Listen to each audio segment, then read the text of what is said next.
ಗೋಕಾಕ್ನಲ್ಲಿ ನಡೆದ real estate ಉದ್ಯಮಿಯ kidnap ಪ್ರಕರಣಕ್ಕೆ ಸಂಬಂಧಪಟ್ಟಂತೆ ಇದೀಗ ಜಾರಕಿಹೊಳಿ ಆಪ್ತ ವಲಯದ ಮಂಜುಳಾ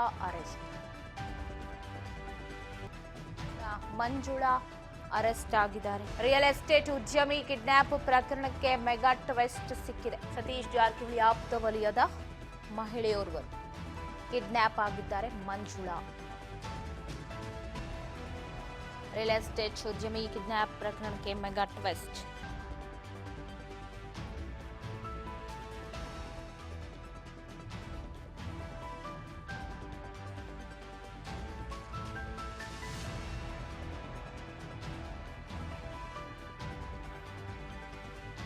ಸತೀಶ್ ಜಾರಕಿಹೊಳಿ ಆಪ್ತಿಯ ಬಂಧನವಾಗಿದೆ. ಬೆಳಗಾವಿಯಲ್ಲಿ ರಿಯಲ್ ಎಸ್ಟೇಟ್ ಉದ್ಯಮಿ ಅಪಹರಣ ಪ್ರಕರಣವನ್ನು ಪೊಲೀಸರು ಭೇದಿಸಿದ್ದಾರೆ. ಸದ್ಯ ಸತೀಶ್ ಜಾರಕಿಹೊಳಿ ಅವರ ಆಪ್ತೆ ಮಂಜುಳಾ ರಾಮನಗಟ್ಟಿ ಅನ್ನೋರು ಸೇರಿದಂತೆ 7 ಜನರನ್ನ ಬಂಧಿಸಿದ್ದಾರೆ. 24 ಗಂಟೆಯ ಒಳಗೆ ಅಪಹರಣಕಾರರನ್ನ ಪತ್ತೆ ಹಚ್ಚಿದ್ದಾರೆ. ಉದ್ಯಮಿಯನ್ನ ಕೂಡ ರಕ್ಷಣೆ ಮಾಡಲಾಗಿದೆ. ಇವರು ಸುಮಾರು 5 ಕೋಟಿ ರೂಪಾಯಿಗಳ ಡಿಮ್ಯಾಂಡ್ ಅನ್ನ ಮಾಡಿದ್ರಂತೆ. ಗೋಕಾಕ್ನ ಮಹಿಳಾ ಬ್ಲಾಕ್ ಕಾಂಗ್ರೆಸ್ ಅಧ್ಯಕ್ಷೆ ಈಕೆ ಮಂಜುಳಾ ರಾಮಗನಟ್ಟಿ. ಘಟಪ್ರಭಾ ಠಾಣೆ ಪೊಲೀಸರು ಆಕೆಯನ್ನು ಬಂಧಿಸಿದ್ದಾರೆ. ಬಂಧಿತರಿಂದ ಹಣವನ್ನ ಕೂಡ ವಸೂಲಿ ಮಾಡೋಕೆ ಮುಂದಾಗಿದ್ದಾರೆ. ಘಟಪ್ರಭಾ ಠಾಣೆ ಪೊಲೀಸರು ಕೇವಲ 24 ಗಂಟೆಯಲ್ಲಿ ಪ್ರಕರಣವನ್ನು ಭೇದಿಸಿದ್ದಾರೆ. ಗಡಿ ಜಿಲ್ಲೆ ಬೆಳಗಾವಿಯಲ್ಲಿ ರಿಯಲ್ ಎಸ್ಟೇಟ್ ಉದ್ಯಮಿ ಕಿಡ್ನಾಪ್ ಪ್ರಕರಣವನ್ನ ಪೊಲೀಸರ ನಿದ್ದೆಗೆಡಿಸಿತ್ತು. ಪ್ರಕರಣ ದಾಖಲಾದ ಕೆಲವೇ 24 ಗಂಟೆಯಲ್ಲಿ ಈಗ ಘಟಪ್ರಭಾ ಪೊಲೀಸರು ಬಂಧಿಸಿದ್ದಾರೆ. ಕಿಂಗ್ ಪಿನ್ ಮಂಜುಳಾ ಮಹಿಳಾ ಯೂತ್ ಬ್ಲಾಕ್ ಕಾಂಗ್ರೆಸ್ನ ಅಧ್ಯಕ್ಷೆ ಪುತ್ರ ಈಶ್ವರ ರಾಮನಗಟ್ಟಿ ಬಂಧಿಸಿ ವಿಚಾರಣೆಯ ಮಾಡಿದಂಥ ಸಂದರ್ಭದಲ್ಲಿ ಬಯಲಿಗೆ ಬಂದಿದ್ದ ವಿಚಾರಣೆ. ಕಿಡ್ನಾಪ್ ಪ್ರಕರಣ ಸಂಬಂಧ 6 ಜನರನ್ನ ಬಂಧಿಸಿದ್ರು ಪೊಲೀಸರು.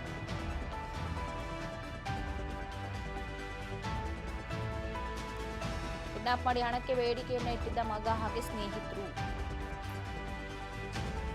ಈಗ ಉದ್ಯಮಿಯನ್ನ ರಕ್ಷಿಸುವಲ್ಲಿ ಯಶಸ್ವಿಯಾಗಿದ್ದಾರೆ ಘಟಪ್ರಭಾ ಠಾಣಾ ಪೊಲೀಸರು. ಮೂಡಲಗಿ ತಾಲೂಕಿನ ರಾಜಾಪುರ ಗ್ರಾಮದ ಬಸವರಾಜ್ ಅಂಬಿ ಅನ್ನೋರು 48 ವರ್ಷ ವಯಸ್ಸಾಗಿತ್ತು. ಅವರು ಫೆಬ್ರವರಿ 14ರಂದು ರಾತ್ರಿ 11 ಗಂಟೆ ಸುಮಾರಿಗೆ ಮೀರಜ್ನಿಂದ ಮನೆಗೆ ಬರ್ತಿರ್ಬೇಕಾದ್ರೆ ಅವ್ರನ್ನ ಅಪಹರಣ ಮಾಡಿರ್ತಾರೆ. ಮರುದಿನ ಅಂದ್ರೆ ಫೆಬ್ರವರಿ 15ನೇ ತಾರೀಕು ಬಸವರಾಜ್ ಅಂಬಿ ಅವರ ಪತ್ನಿ ಶೋಭಾ ಅವರಿಗೆ ಕರೆ ಮಾಡಿಬಿಟ್ಟು 5 ಕೋಟಿ ಹಣ ನೀಡಿ ನಿನ್ನನ್ನು ಬಿಡಿಸ್ಕೊಂಡು ಹೋಗು ಅಂತ ಹೇಳ್ತಾರೆ. ಇದರಿಂದ ಭಯಗೊಂಡ ಶೋಭಾ ತನ್ನ ಮಗನಿಗೆ ವಿಚಾರವನ್ನ ಹೇಳಿದಾಗ 10 ಲಕ್ಷ ಹಣ ನೀಡಿ ಪತಿ ಬಸವರಾಜ್ ಅಂಬಿಯನ್ನ ಬಿಡಿಸ್ಕೊಂಡು ಬರೋದಕ್ಕೆ ಆರೋಪಿಗಳು ತಿಳಿಸಿದ್ದ ಒಂದು ಸ್ಥಳ ಏನಿತ್ತು ಅಲ್ಲಿಗೆ ಹೋಗ್ತಾರೆ. ಆದರೆ ಶೋಭಾ ಸೇರಿದಂತೆ 4-5 ಜನ ಸ್ಥಳಕ್ಕೆ ಬಂದಿದ್ದನ್ನು ಗಮನಿಸಿ ಆರೋಪಿಗಳು ಆ ದಿನ ಅವರನ್ನ ಭೇಟಿಯಾಗಿರಲಿಲ್ಲ. ಮತ್ತೆ ಕರೆ ಮಾಡಿ ಒಬ್ಬರೇ ಬನ್ನಿ, ಅಷ್ಟೂ ಜನನ ಕರ್ಕೊಂಡು ಬರಬೇಡಿ, 5 ಕೋಟಿ ಹಣವನ್ನೇ ಬೇಕು ನಮಗೆ, 10 ಲಕ್ಷ ಎಲ್ಲ ಆಗಲ್ಲ ಸೊ ಅಂತ ಹೇಳಿದಾಗ ಡಿಮ್ಯಾಂಡ್ ಮಾಡಿದಾಗ ಶೋಭಾ ಅವರು ಅಂದ್ರೆ ಉದ್ಯಮಿ ಬಸವರಾಜ್ ಏನಿದ್ದಾರೆ ಅವ್ರ ವೈಫ್ ನನ್ನ ಗಂಡನನ್ನ ಯಾರೋ ಅಪಹರಣ ಮಾಡಿದ್ದಾರೆ ಅಂತ ಹೇಳಿ ಫೆಬ್ರವರಿ 18ನೇ ತಾರೀಕು ಅಂದ್ರೆ 3 ದಿನ ಆದ ನಂತರ ಘಟಪ್ರಭಾ ಪೊಲೀಸ್ ಠಾಣೆಗೆ ಹೋಗಿ ಕಂಪ್ಲೇಂಟ್ ಅನ್ನು ಕೊಡ್ತಾರೆ. ಕೇಸ್ ದಾಖಲಿಸಿಕೊಂಡು ಘಟಪ್ರಭಾ ಪೊಲೀಸರು ಜಿಲ್ಲಾ ಪೊಲೀಸ್ ವರಿಷ್ಠಾಧಿಕಾರಿ ಡಾಕ್ಟರ್ ಭೀಮಾಶಂಕರ್ ಅವರ ಗಮನಕ್ಕೆ ತರ್ತಾರೆ. ತಕ್ಷಣ 3 ತಂಡಗಳನ್ನು ರಚಿಸಿ ಎಸ್ಪಿ ಡಾಕ್ಟರ್ ಭೀಮಾಶಂಕರ್ ಅಪಹರಣಕ್ಕೊಳಗಾದ ವ್ಯಕ್ತಿಯ ಪತ್ತೆಗೆ ಸೂಚಿಸ್ತಾರೆ. ಫೋನ್ ಲೊಕೇಶನ್ ಆಧಾರದ ಮೇಲೆ ಶೋಧ ಕಾರ್ಯ ಶುರು ಮಾಡ್ತಾರೆ. 24 ಗಂಟೆಯಲ್ಲಿ ಅಪಹರಣಕ್ಕೆ ಒಳಗಾದ ಬಸವರಾಜ್ನನ್ನ ರಕ್ಷಣೆ ಮಾಡ್ತಾರೆ. ಅಪಹರಿಸಿದ 4 ಜನ ಆರೋಪಿಗಳು ಒಟ್ಟಾರೆ 6 ಜನರನ್ನ ಬಂಧಿಸಲು ಯಶಸ್ವಿಯಾಗಿದ್ದಾರೆ. ವಿಚಾರಣೆಗೆ ಒಳಪಡಿಸಿದಾಗ ಆರೋಪಿ ಸತೀಶ್ ಜಾರಕಿಹೊಳಿ ಆಪ್ತೆ ಮಂಜುಳಾ ಎಂಬ ವಿಚಾರ ಬಹಿರಂಗ ಆಗಿದೆ. ಮಂಜುಳಾ ಭಾಗಿಯಾಗಿರೋ ಕುರಿತು ಸ್ವತಃ ಆಕೆಯ ಪುತ್ರ ಈಶ್ವರ್ ಕೇಳಿದಾಗ ಬಾಯ್ಬಿಟ್ಟಿದ್ದಾನೆ. ತಾಂತ್ರಿಕ ಸಾಕ್ಷ್ಯ ಆರೋಪಿಗಳ ಹೇಳಿಕೆ ಆಧರಿಸಿ ಮಂಜುಳನನ್ನ ಬಂಧಿಸಲಾಗಿದೆ. ಪ್ರಕರಣ ಸಂಬಂಧ ಪೊಲೀಸರು ಇವರಿಗೆ 7 ಮಂದಿ ಆರೋಪಿಯನ್ನ ಬಂಧಿಸಿದ್ದಾರೆ. ಏನ್ ಕಾರಣ ಇವರ ಬಂಧನಕ್ಕೆ ಅಂದ್ರೆ ಬಟ್ಟೆ ವ್ಯಾಪಾರ ಮಾಡಿಕೊಂಡಿದ್ದ ಬಸವರಾಜ್ ಕೆಲ ವರ್ಷಗಳಿಂದ ಮಹಾಲಿಂಗಪುರ ತೇರದಾಳ ಭಾಗದಲ್ಲಿ ರಿಯಲ್ ಎಸ್ಟೇಟ್ ದಂಧೆಯನ್ನು ಕೂಡ ಶುರು ಮಾಡಿದಂತೆ. ಕೋಟ್ಯಾಂತರ ರೂಪಾಯಿ ವ್ಯವಹಾರ ಜೊತೆಗೆ ಕಾನೂನು ಬಾಹಿರ ಕೆಲಸಗಳನ್ನು ಮಾಡ್ತಾ ಇದ್ದ ಅನ್ನೋ ಮಾತುಗಳು ಕೂಡ ಇದೆ.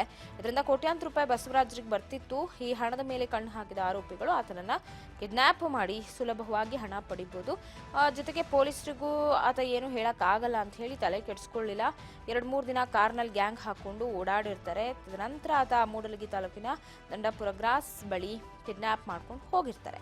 ಮುಖ್ಯ ಆರೋಪಿ ಈಶ್ವರ್ ರಾಮನಗಟ್ಟಿ ಸೇರಿ ಸಚಿನ್ ಕಾಂಬ್ಳೆ, ರಮೇಶ್ ಕಾಂಬ್ಳೆ, ರಾಘವೇಂದ್ರ ಮಾರಾಪುರ ಒಟ್ಟು 6 ಜನ ಆರೋಪಿಯನ್ನ ಬಂಧಿಸಿ ವಿಚಾರಣೆ ನಡೆಸಿದಾಗ ಎಲ್ಲ ಅಂಶಗಳನ್ನ ಕೂಡ ಅವರು ಬಾಯ್ಬಿಟ್ಟಿದ್ದಾರೆ. ಇದು ರಿಯಲ್ ಎಸ್ಟೇಟ್ ಉದ್ಯಮಿಯನ್ನ ಹೇಗೆ ಕಿಡ್ನಾಪ್ ಮಾಡಿದ್ರು, ಹೇಗೆ ರಕ್ಷಿಸಿದ್ರು ಅನ್ನೋ ಸ್ಟೋರಿ. ಇವಾಗ ಮತ್ತಷ್ಟು ಅಪ್ಡೇಟ್ಸ್ ಅನ್ನು ಕೊಡ್ತಾರೆ ಪ್ರತಿನಿಧಿ ಮಂಜುನಾಥ್ ಫೋನ್ ಸಂಪರ್ಕದಲ್ಲಿದ್ದಾರೆ. ಮಂಜುನಾಥ್, ರಿಯಲ್ ಎಸ್ಟೇಟ್ ಉದ್ಯಮಿಯ ಅಪಹರಣ ಏನಾಗಿತ್ತು ಫೆಬ್ರವರಿಯಲ್ಲಿ? ಸೊ ಅಪಹರಣಕ್ಕೆ ಸಂಬಂಧಪಟ್ಟಂತೆ 24 ಗಂಟೆಯಲ್ಲೇ ಪೊಲೀಸರು ಭೇದಿಸಿದ್ರು ಪ್ರಕರಣವನ್ನ ಅನ್ನುವಂಥದ್ದು. ಸೊ ಹೇಗ್ ಗೊತ್ತಾಯ್ತು ಆತನನ್ನ ಸತೀಶ್ ಜಾರಕಿಹೊಳಿ ಆಪ್ತರೆ ಏನು ಕಿಡ್ನಾಪ್ ಮಾಡಿದ್ದಾರೆ ಅಂತ ಹೇಳಿ? ಏನೆಲ್ಲ ಅಪ್ಡೇಟ್ ಸಿಗ್ತಾ ಇದೆ ಕುರಿತು? ಹೌದು ಪವಿತ್ರ, 5 ಕೋಟಿ ಹಣಕ್ಕೆ ಏನ್ ರಿಯಲ್ ಎಸ್ಟೇಟ್ ಉದ್ಯಮಿಯನ್ನು ಕಿಡ್ನಾಪ್ ಮಾಡಿರ್ತಾರೆ. ಈಗ ಅದರ ಪ್ರಮುಖ ಕಿಂಗ್ ಪಿನ್ ಆಗಿರ್ತಕ್ಕಂಥ ಏನ್ ಸತೀಶ್ ಜಾರಕಿಹೊಳಿ ಅವರು ಆಪ್ತ ಆಗಿರ್ತಕ್ಕಂಥ ಮಂಜುಳಾ ಏನ್ ರಾಮನಗಟ್ಟಿಯನ್ನ ಈಗ ಬಂಧನ ಮಾಡಿರ್ತಕ್ಕಂಥದ್ದು. ಏನ್ ಫೆಬ್ರವರಿ 14ರಂದ ಏನ್ ಮೂಡಲಗಿ ತಾಲೂಕಿನ ರಾಜಾಪುರ ಗ್ರಾಮದ ಏನ್ ಬಸವರಾಜ್ ಅಂಬಿ ಏನಿರ್ತಾನೆ ಇವನನ್ನ ಕಿಡ್ನಾಪ್ ಮಾಡಿರ್ತಾರೆ. ಆ ಕಿಡ್ನಾಪ್ ನ ಪ್ರಮುಖ ಏನ್ ಆರೋಪ ಆಗಿರ್ತಾಳೆ ಈಗ ಮಂಜುಳಾ ರಾಮಘಟ್ಟ ಏನಿದ್ದಾಳೆ ಇವಳನ್ನ ಈಗ ಏನ್ ಕಲಬುರಗಿಯಲ್ಲಿ ಬಂಧಿಸಿರ್ತಕ್ಕಂಥದ್ದು. ಇದಲ್ಲದೆ ಈ ಪ್ರಮುಖ ಏನ್ ಈ ಕಿಡ್ನಾಪ್ ಕೇಸಿನ ಈಗ ಏನ್ ಪ್ರಮುಖ ಇರ್ತಕ್ಕಂಥ ಏನ್ ಮಂಜುಳಾ ಸಿಕ್ಕಾದ ಬೆನ್ನಲ್ಲಲ್ಲಿ ಈಗ ಅಲ್ಲಿ ಕೇಳಿ ಬರ್ತಾ ಇರುವಂತದ್ದು ಇವಳು ಈ ಹಿಂದೆ ಕೂಡ ಕಾಂಗ್ರೆಸ್ನಲ್ಲಿ ಎಲ್ಲಾ ಕಾರ್ಯಕ್ರಮದಲ್ಲಿ ಕಾಣಿಸಿಕೊಂಡಿರ್ತಕ್ಕಂಥ ಏನ್ ಈ ಮಂಜುಳಾ ಅನ್ನೋಳು ಏನಿರ್ತಾಳೆ ಇವಳ ಕುಮಿಕಿನಿಂದಾನೇ ಆಕಿ ಏನ್ ಮಂಜುಳನ ಮಗ ಏನಿರ್ತಾನೆ ಕಿಡ್ನಾಪ್ ಮಾಡಿರ್ತಕ್ಕಂಥದ್ದು. ಇದಲ್ಲದೆ ಅವನ ಜೊತೆ ಅವರ ಗೆಳೆಯರನ್ನ ಕರೆದುಕೊಂಡು ಒಟ್ಟಾರೆಯಾಗಿ ಒಂದು 6 ಜನ ಏನು ಇವರೊಂದು ಗುಂಪನ್ನ ಕಟ್ಟಿಕೊಂಡು ಆ ಏನ್ ಬಸವರಾಜ್ ಅನ್ನೋನು ಏನಿರ್ತಾರೆ ಫೆಬ್ರವರಿ 14ರಂದ ಕಿಡ್ನಾಪ್ ಮಾಡಿರ್ತಾರೆ. ಅದಾದ ಬಳಿಕ ಈಗ ಇವರು ತಲೆಮರೆಸಿಕೊಂಡಿರ್ತಕ್ಕಂಥ ಮಂಜುಳನ್ನ ಈಗ ಗುಲ್ಬರ್ಗದಲ್ಲಿ ಬಂಧಿಸಿ ಪೊಲೀಸರು ವಿಚಾರಣೆ ನಡೆಸ್ತಾ ಇರುವಂತದ್ದು ಪವಿತ್ರ ಸದ್ಯ. ಮಂಜುನಾಥ್, ಈಗ ಆ ಉದ್ಯಮಿ ಬಸವರಾಜ್ ಹಾಗೆ ಮಂಜುಳಾ ಏನಿದ್ದಾರೆ ಇವ್ರಿಗೆ ಏನಾದ್ರೂ ಮೊದಲೇ ಮಾತುಕತೆ ಆಗಿತ್ತ ಅಥವಾ ಪರಿಚಯಸ್ಥರಾಗಿದ್ರ? ಯಾಕೆ ಕಿಡ್ನಾಪ್ ಮಾಡ್ಬೇಕು ಆತನನ್ನ ಅನ್ನುವಂತ ಒಂದು ಇಂಟೆನ್ಷನ್ ಬಂತು ಇವ್ರಿಗೆ ಅಂತ? ಹೌದು ಪವಿತ್ರ, ಏನ್ ಇವರು ಮಂಜುಳಾ ಆಗಿರ್ಬೋದು ಬಸವರಾಜ್ ಆಗಿರ್ಬೋದು ಇವರು ಮೊದಲಿಂದ ಪರಿಚಯಸ್ಥರನೇ ಆಗಿರ್ತಾರೆ. ಆದ್ರೆ ಯಾವುದೇ ಒಂದು ವ್ಯವಹಾರದಲ್ಲಿ ತಮ್ಮ ಇಬ್ಬರ ಮಧ್ಯೆ ವಯಮನಸ್ಸು ಬಂದಿರೋದ್ರಿಂದ ಆ ರೀತಿ ಅದರಿಂದ ಏನ್ ಬಸವರಾಜ್ ಅನ್ನೋನೇನಿರ್ತಾನೆ ಈಗ ಸದ್ಯ ಅವರು ಆರೋಪ ಮಾಡ್ತಾ ಇರುವಂತದ್ದು ಬಸವರಾಜ್ ಒಂದು ಯಾವುದೇ ವ್ಯವಹಾರದಲ್ಲಿ ಒಂದಷ್ಟು ಅಂದ್ರೆ ಕೆಲವು ಹಣವನ್ನ ಪಡೆದುಕೊಂಡಿರ್ತಾನೆ. ಆ ಹಣವನ್ನು ಸರಿಯಾಗಿ ಇವರಿಗೆ ಹಂಚಿಕೆ ಮಾಡದ ಹಿನ್ನೆಲೆಯಲ್ಲಿ ಅವನನ್ನ ಈ ಏನ್ ಮಂಜುಳಾ ಅಂಡ್ ಇವ್ರ ಗ್ಯಾಂಗ್ ಏನಿರುತ್ತೆ ಇವ್ರು ಕಿಡ್ನಾಪ್ ಮಾಡಿರ್ತಕ್ಕಂಥದ್ದು ಪವಿತ್ರ. ಎಸ್ ಮಂಜುನಾಥ್, ಈಗ ಪೊಲೀಸರು ಏನು ಬಂಧಿಸಿರುವಂತಹ 6-7 ಮಂದಿ ಆರೋಪಿಗಳು ಏನಿದ್ದಾರೆ ಅವರೆಲ್ಲರೂ ಕೂಡ ಈಗ ಒಪ್ಕೊಂಡಿದಾರ, ತಪ್ಪು ಒಪ್ಕೊಂಡಿದಾರ? ಜೊತೆಗೆ ಮಂಜುಳಾ ಜೊತೆಗೆ ಯಾರೆಲ್ಲ ಇದ್ರು ಈ ಒಂದು ಕೃತ್ಯದಲ್ಲಿ ಪಾಲ್ಗೊಂಡಿದ್ರು ಅಂತ? ಸದ್ಯ ಹೇಳ್ಬೇಕಂದ್ರೆ ಮಂಜುಳಾ ಮಗ ಮತ್ತೆ ಅವರ ಏನ್ ಗೆಳೆಯರು ಇರ್ತಾರೆ ಇವರು ಒಟ್ಟಾರೆಯಾಗಿ 7 ಜನ, ಇನ್ನೂ 2 ತಲೆಮರೆಸಿಕೊಂಡಿದ್ದಾರೆ ಅಂತ ಈಗ ಸದ್ಯ ಎಷ್ಟೋ ಈಗ ಸದ್ಯ ಒಂದು ಪ್ರೆಸ್ ಮೀಟ್ ಮಾಡಿದ್ರು ಅದರಲ್ಲಿ ಹೇಳಿರ್ತಕ್ಕಂಥದ್ದು. ಸದ್ಯ ಅವರಿಬ್ಬರನ್ನು ಅಂದ್ರೆ ಅವರನ್ನ ಬಂಧಿಸುವಲ್ಲಿ ಈಗ ಪೊಲೀಸರು ಮತ್ತೆ ಅಂದ್ರೆ ತಮ್ಮ ಕಾರ್ಯವನ್ನು ಈಗ ಮುಂದುವರಿಸಿರ್ತಕ್ಕಂಥದ್ದು ಪವಿತ್ರ.